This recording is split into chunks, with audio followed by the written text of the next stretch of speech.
শাকিব খান।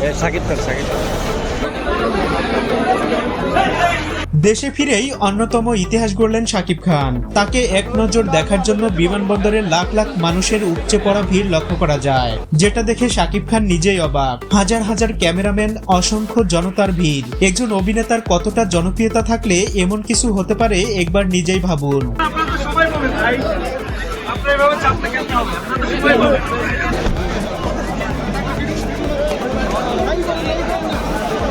মাত্র 2 মাস আমেরিকা থেকে ফেরেন এই তারকা, আর তাতেই এই অবস্থা। তিনি যদি 1 বছর সেখানে থাকতেন তাহলে কি হতো? যারা বলে শাকিব খানের জনপ্রিয়তা কমে গেছে তাদের এই ভিডিওটি একবার দেখা দরকার। শাকিব খান ধীরে ধীরে নিজেকে এমন উচ্চতায় নিয়ে গেছে যা বাংলাদেশের আর কোনো অভিনেতার পক্ষে সম্ভব হয়নি। আজকে তার এই পজিশনে অবস্থান করতে 2 যুগেরও বেশি সময় লেগে গেছে। এক কথায় বলা যায় বাংলা ফিল্মের প্রথম মেগাস্টার শাকিব খান।